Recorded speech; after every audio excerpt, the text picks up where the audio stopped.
Cześć, tu Jakub Gydziel, wasz przewodnik sudecki i wrocławski. W tym odcinku rozpoczynam nową serię Okolice Wrocławia.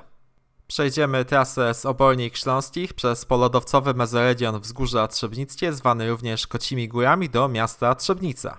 Zaprezentuję wam centrum Trzebnicy i dotrzemy do Winnej Góry, miejsca najstarszego dotychczas odkrytego na Śląsku śladu bytowania człowieka sprzed około 500 000 lat. Cała trasa ma 21 km i przewidziana jest na około 6 godzin marszu przez urokliwe wzgórze. Zaczynamy podróż rano, jadąc na północny zachód linią D3 kolei dolnośląskich. Koszt biletu z Wrocławia w jedną stronę to około 13 zł. W czasie deszczowego tygodnia pojawiła się słoneczna luka, którą postanowiłem wykorzystać.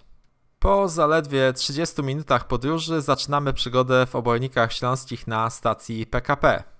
Historycznie nazwa Oborniki pochodzi od obory, gdzie hodowano bydło i tak została początkowo zapisana w księgach kościelnych. Idąc przez miasto możemy zauważyć, że zachowała się tutaj architektura z czasów niemieckich. Z ważniejszych zabytków znajduje się tutaj kościół świętego Judy Tadeusza oraz dawny pałac Schaubertów zbudowany w latach 1864-1865. W XIX wieku Oborniki pełniły funkcję niewielkiego uzdrowiska z trasami spacerowymi. Czasem określano je mianem Zielonych Płuc Wrocławia. Ulicą Dworcową przechodzimy obok Urzędu Miejskiego w Obornikach Śląskich, po czym kierujemy się ulicą Kasztanową w stronę Lasu Grzybek. Na Kasztanowej, obok przedszkola, zaczyna się ścieżka przyrodnicza z podstawowymi informacjami na temat otaczającej przyrody. Kawałek dalej odbijamy w lewo do wnętrza lasu i bardzo szybko docieramy do pomnika głazu Holteja. Pomnik zbudowany jest z polodowcowego granitowego eratyku. Upamiętnia niemieckiego poetę romantycznego, pisarza, aktora i reżysera teatralnego Karla Eduarda von Holteja, żyjącego i tworzącego na Śląsku we Wrocławiu w XIX wieku. Kilkadziesiąt metrów za pomnikiem docieramy do jednego z wyższych wzniesień Obornik Śląskich, góry Holtaja, zwanej również Belwederem. Na wzniesieniu znajduje się punkt widokowy w kierunku południowym na Wrocław z widocznym Sky Towerem, elektrociepłownią i mostem rędzińskim. Widać tutaj również masyw Ślęży, fragmentarycznie wzgórza Strzelińskie oraz przy dobrej pogodzie dalsze pasma Sudetów. Na Belwederze znajdują się również wiata, ławki, leżaki i legalne miejsce do rozpalania ogniska. Bliżej lasu jest również postawiony metalowy krzyż w hołdzie Chrystusowi Królowi Wszechświata.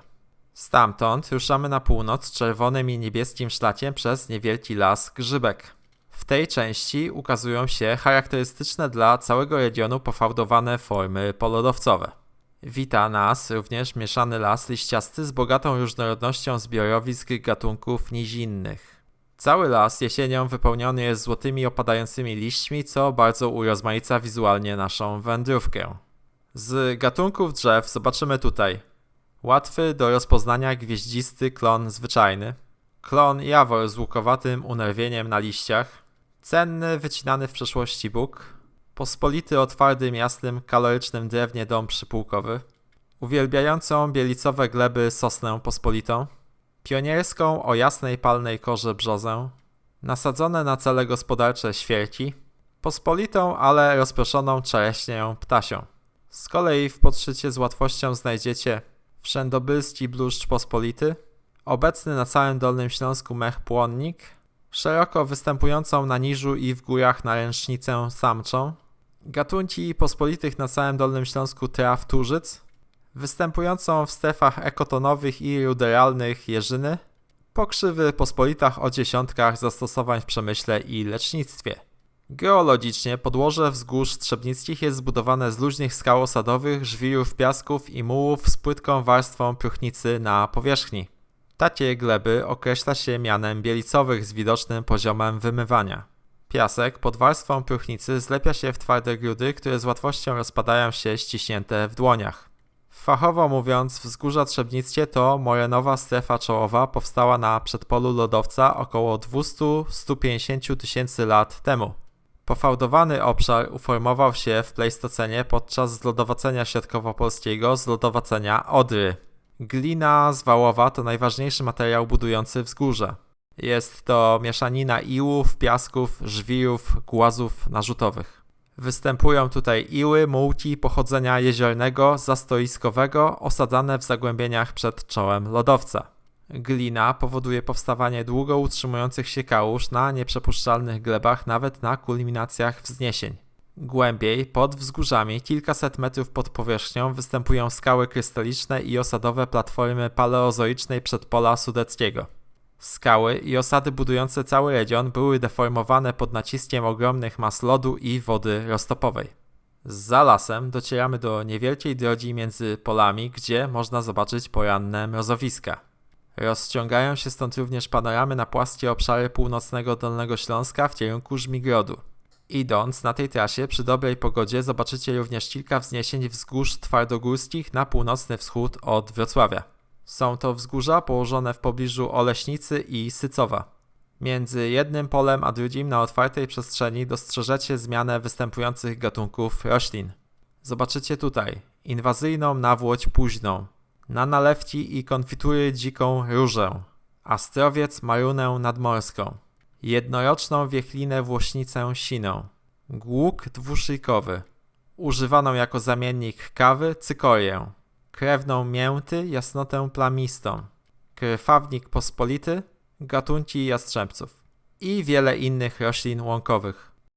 Po kilkuset metrach dochodzimy do wsi Kuraszków.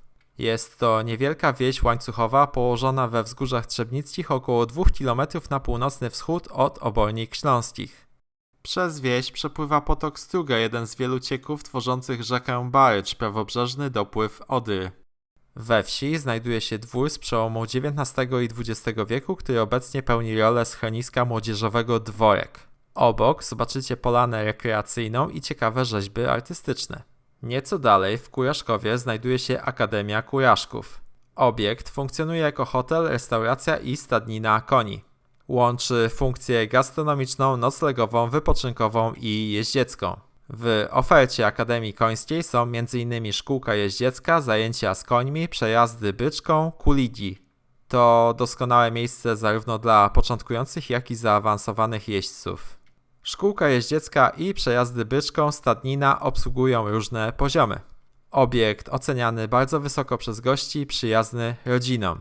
Istnieje możliwość pobytu ze zwierzętami z dobrą restauracją na miejscu. Z Kuraszkowa ruszamy dalej niebieskim szlakiem w kierunku Trzebnicy na wschód i dochodzimy do wzniesienia Gnieździec. Rozpościera się stąd przepiękna panorama na polodowcowe formy terenu w stronę przełęczy Upłaz. Następnie przechodzimy grzbietem Kozich Czub przez długą łąkę i leśne ścieżki z lasem mieszanym o zróżnicowanym wiekowo drzewostanie. Mijamy wiele form polodowcowych i docieramy do przełęczy Kowalskiej, gdzie przebiega droga lokalna na południe od wsi Przedsławice. Stąd odchodzimy od niebieskiego szlaku, wspinając się na Bukową Górę. Następnie polnymi ścieżkami docieramy do wzgórza Połaniec. Idąc z krajem lasu dostrzeżemy po drodze ogromne głazy narzutowe przyniesione przez lodowiec. Wkrótce dotrzemy do Złotej Polany, z której rozpościera się kolejna panorama na okoliczne wzgórza. W tej okolicy zobaczycie Trzmielinę Pospolitą, a także Śliwę Tarninę, Przymiotno i Świerzbnicę Polną.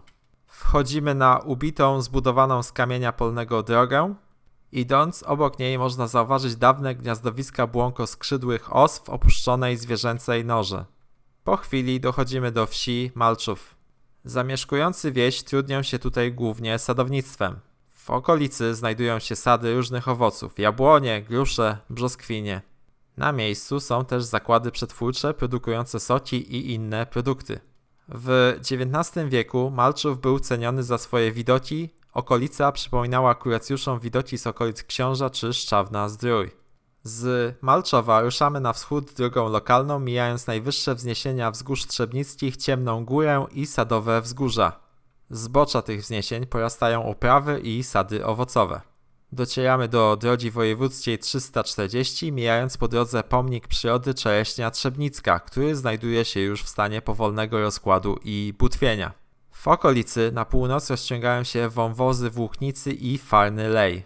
Łącznie miejsca te znane są jako Malczowskie Jary, w przyszłości mogące stać się rezerwatem przyrody.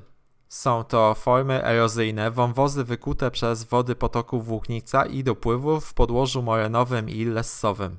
Niestety, na tym odcinku szlak prowadzi wzdłuż drodze wojewódzkiej, co jest ogromnym zagrożeniem dla turystów pieszych. Idąc tędy, mijamy jeden z najwyższych szczytów wzgórz Trzebnicki, Farną Górę w paśmie Ciemnej Góry.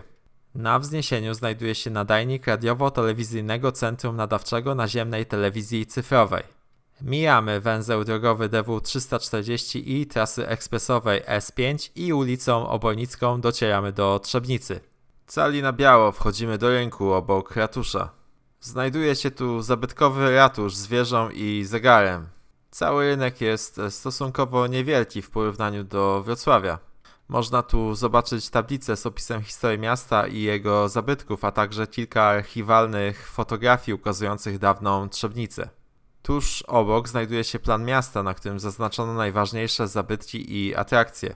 W tym miejscu stoi również odtworzony prędzież miejski, miejsce wykonywania kar w średniowieczu. W pobliżu rynku znajduje się zabytkowy neogotycki kościół pod wezwaniem świętych apostołów Piotra i Pawła z początkiem sięgającym XII wieku. Od 1525 roku do około 1947 świątynia służyła ewangelikom jako kościół protestancki. Obecne neogotyckie mury powstały w latach 1854-1855 z wieżą z XV wieku. Po II wojnie światowej był wykorzystywany jako magazyn i uległ znacznej dewastacji. Dopiero w 1987 przekazano go parafii katolickiej, a pierwsza msza odbyła się w 1994 roku. Przed kościołem znajduje się droga zbudowana z kamienia polnego naniesionego przez lodowiec. Zobaczycie tutaj fragmenty czerwonych granitów skał pochodzących ze Skandynawii. Idąc głównym deptakiem Trzebnicy, mijając małą rzeźbę kota, plac z centrami handlowymi i pomnik żołnierzy Armii Polskiej, dotrzemy do Bazyliki Świętego Bartłomieja Apostoła i Świętej Jadwigi i Sanktuarium Świętej Jadwigi Śląskiej.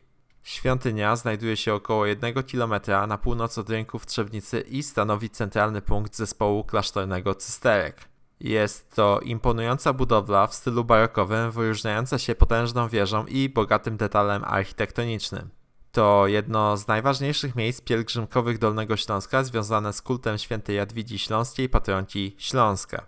Fasady bazyliki zdobią liczne pilastry, gzymsy, rzeźbiarskie dekoracje typowe dla baroku.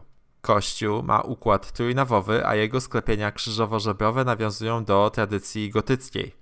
Wnętrze wyróżnia się bogactwem sztukaterii, ołtarzy, rzeźb i monumentalnych malowideł tworzących wyjątkowy nastrój sakralny i artystyczny. Bazylika i sanktuarium przyciągają zarówno pielgrzymów, jak i turystów zainteresowanych historią, architekturą i sztuką Dolnego Śląska. Spod bazyliki udajemy się w kierunku miejsca, gdzie odnaleziono najstarsze ślady bytowania człowieka na Śląsku.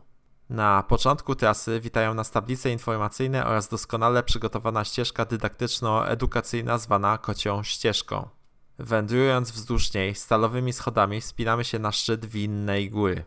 Po krótkiej wspinaczce docieramy do tablic informacyjnych, które opowiadają o dawnych zwierzętach z okresu Pleistocenu.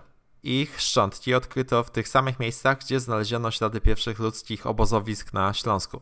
Z pomostu odchodzącego od ścieżki roztacza się widok na lesowe urwisko. To właśnie tutaj odkryto pozostałości obozowiska człowieka z gatunku Homo erectus, który zamieszkiwał te tereny około 500 000 lat temu. To niezwykłe znalezisko potwierdza bardzo wczesne okresowe zasiedlenie Dolnego Śląska przez człowieka pierwotnego w niższej fazie Pleistocenu w czasie interglacjału, gdy panował sprzyjający klimat. Lessy to osady naniesione przez wiatr złożone z drobnoziarnistego pyłu ilastego. Tworzą one bardzo żyzne gleby rolnicze, stanowiąc doskonałe podłoże upraw. Z upływem setek tysięcy lat les ulega przekształceniu w zwięzłe skały osadowe o ilastej strukturze. Po drodze wchodzimy na kocie wzgórze, z którego rozpościera się panorama na centrum Trzebnicy. Następnie grzbietem wędrujemy w kierunku Winnej Góry, mijając kolejne tablice informacyjne opisujące życie najdawniejszych ludzi na tych terenach. Po drodze napotkamy jeszcze jedną platformę widokową z ławkami, z której roztacza się piękny widok na okolice. Sama Winna Góra nie oferuje już jednak panoram. To niewielki zalesiony szczyt pozbawiony otwartych przestrzeni widokowych. Schodzimy w dół, mijając rodzinne ogródki działkowe. Przy drodze możemy zaobserwować przepiękną odmianę klonu polnego o bajkowych liściach. Po zejściu zobaczymy rzadki typ obiektu, dawną rotundę 5 stołów. Jest to obiekt w kształcie okręgu pochodzący z XIII wieku, wzniesiony na obrzeżach ówczesnego miasta. Według przekazów to właśnie tutaj święta Jadwiga prowadziła działalność charytatywną, udzielając pomocy ubogim i potrzebującym. Wewnątrz rotundy znajduje się figura świętej Jadwigi, żony księcia Henryka Brodatego. Była ona fundatorką wielu śląskich świątyń i opiekunką biednych, czczoną na całym Dolnym Śląsku. Spod rotundy kierujemy się na południe w stronę Lasu Bukowego. Po przejściu przez ulicę Oleśnicką docieramy do niezwykłej willi zwanej potocznie zamkiem. Budynek w stylu neogotyckim pochodzący z początku XX wieku został wzniesiony jako pensjonat dawnego uzdrowiska, które niegdyś funkcjonowało w Trzebnicy. Zwracają uwagę przepiękne stylizowane okna i mistyczny charakter obiektu. Spod willi zamek ruszamy w głąb Lasu Bukowego, w którym gatunkowo przeważają potężne liściaste buki. Jest to widok dość rzadki w części nizinnej Dolnego Śląska. Po raz ostatni tego dnia przechodzimy przez bogactwo jesiennych złocistych barw, które nadają wędrówce wyjątkowy klimat. W całym lesie ścieżki przecinają niewielkie lesowe wąwozy wyżłobione przez potoki w miękkich skałach osadowych. Schodząc w dół, jednym z takich wąwozów opuszczamy las i docieramy na ulicę Leśną, skąd rozpościera się piękny widok na stawy zdrojowe. Znajdują się tu 3 sztuczne zbiorniki wodne: staw zdrojowy, staw łabędzi oraz staw gondolowy. Z tablic informacyjnych przy stawie zdrojowym dowiadujemy się, że w tym miejscu niegdyś funkcjonowały obiekty uzdrowiskowe. Trzebnica była popularnym kurortem znanym ze źródeł wód mineralnych. W okolicy można zobaczyć architekturę w stylu szwajcarskim i szachulcowym, dziś niestety w dużej mierze popadającą w ruinę. Zobaczymy tu również przykład małej architektury uzdrowiskowej, tak zwaną tężnię solankową. Jest to obiekt wypełniony gęstą siecią gałązek, po których spływa solanka. Woda odparowuje, a powietrze wzbogaca się o mineralne aerozole, które można wdychać, korzystnie wpływając na drogi oddechowe.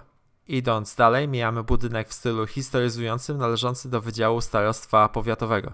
Kawałek dalej, na ulicy 1 Maja, mijamy dawny pałac folwarczny, willę Speicherschloss. Mijamy również pomnik wąskotorówki trzebnickiej, niewielkiej lokomotywy LYT 1221. Ulicą kolejową docieramy do stacji Trzebnica PKP. Znajduje się tu zabytkowy budynek dworca kolejowego z połowy XIX wieku. Obiekt został wzniesiony w 1886 roku i przez wiele lat pełnił funkcję lokalnego centrum podróży. Mieściły się tu restauracja, kasy biletowe oraz biura kolejowe. Połączenie kolejowe z Wrocławiem, zamknięte w 1990 roku, zostało ponownie uruchomione w 2009 roku, przywracając Trzebnicę na mapę czynnych tras dolnośląskich kolei. Okazuje się, że miałem ogromne szczęście i do pociągu zostało zaledwie 25 minut. Drodzy Państwo, dziękuję za uwagę, obejrzenie odcinka i do usłyszenia następnym razem. Zachęcam do zobaczenia pozostałych filmów na moim kanale i odwiedzenia mojej strony internetowej. Trzymajcie się, cześć!